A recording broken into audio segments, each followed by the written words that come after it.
Hello, and welcome to In the Studio with Donny Carr. This is episode number 41.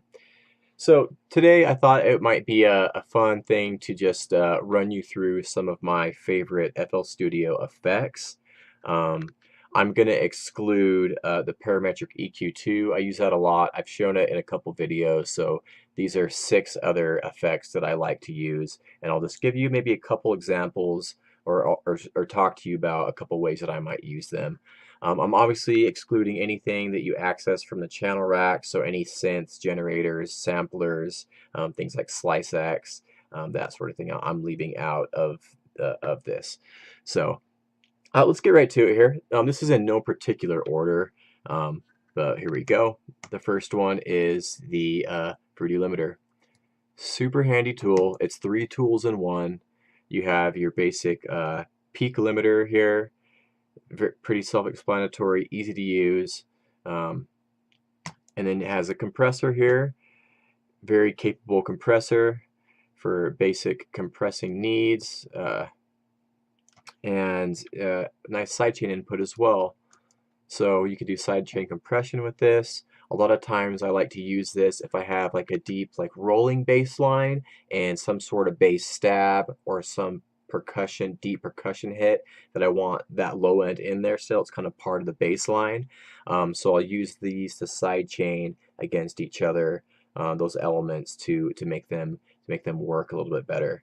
And if you want me to show you the beginners how to do that and set that up, let me know, and I'd be happy to put a video together about that.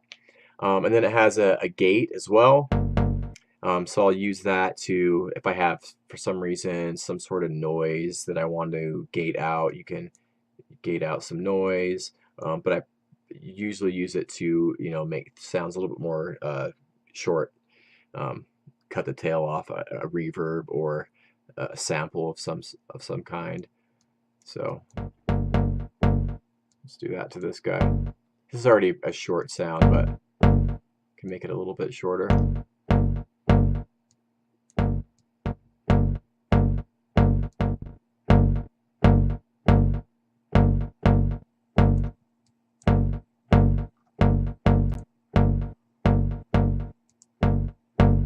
Alright, this isn't a tutorial about how to use a gate, but there you go. Alright, so the next plugin here is the Wave Shaper. Really like to use this for some distortion purposes. I love that it has a dry wet mix knob here and then a pre and a post, so you can match your levels. And you can get crazy with this and draw in some crazy wave shapes and get some really distorted sounds here with it.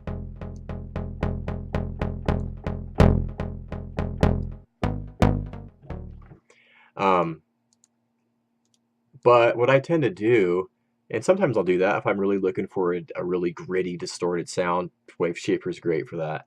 But what I like to do is just actually pull this up a little bit.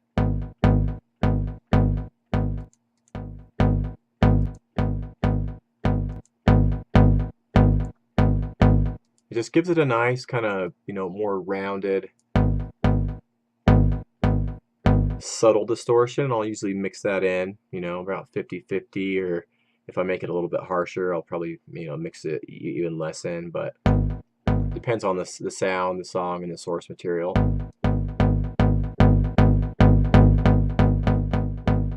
But I really like the Wave Shaper. It's simple, it sounds good. Yeah, so that's the next plugin there. The next one is Edison.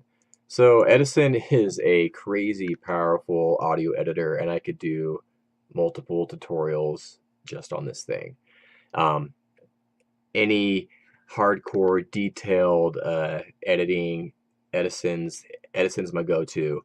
I also really like to use it for recording.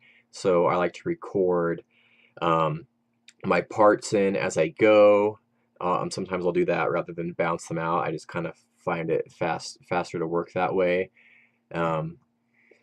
Or I'll set up an effects send and do some recording on the effects send, and then bring those parts in as audio, and save them in my sample folders and use them in my track.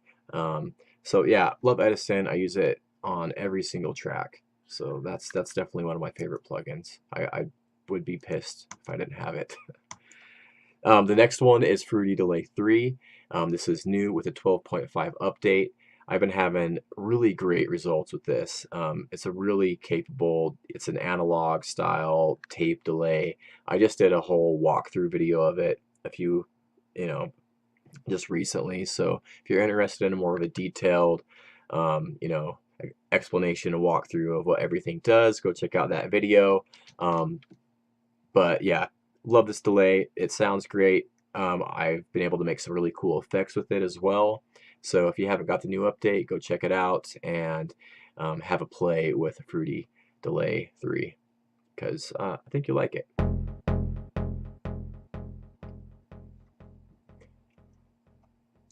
Okay. Next is old trusty Fruity Reverb 2. So I actually tend to use this more for sound design stuff and for automation. I typically don't use it as my actual reverb, for my track to put it in a space. But I do really like to use it for sound design things and for automation. I will use it for automation as well. I really love the fact that a lot of reverb plugins, when you put them on an insert, it'll mix between 0% wet and then 100% wet, and then a mixture between the two. This you could still keep your 100% dry signal, but then mix the wet on top of it, kind of like you would a send almost. So I like that aspect of Fruity Reverb too.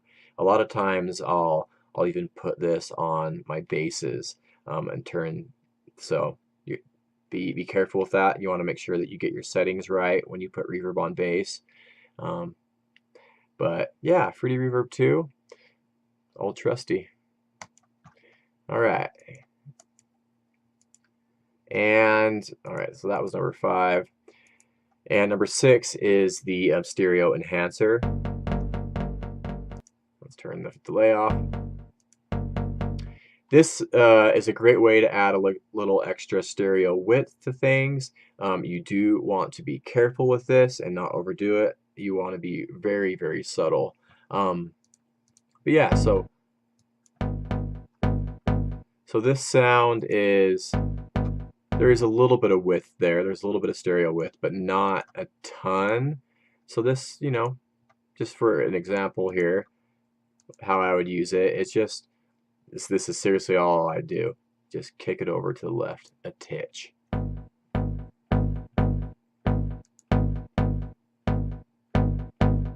That's off.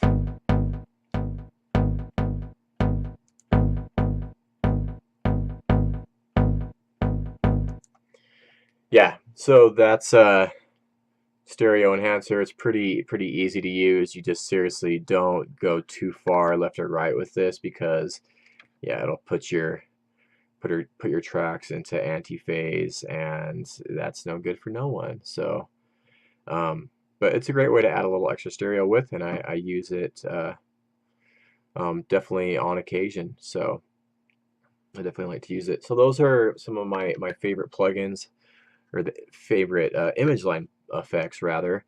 And yeah, so let me know of some of your favorites, how you like to use them. I'd love to hear from you. So hit me up, let me know. I'll see you soon. I have some cool videos planned for the near future. So until then, take care. I'll see you later.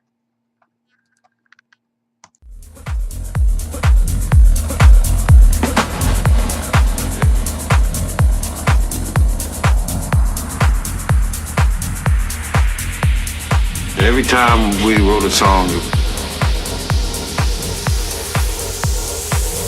that was unbelievable.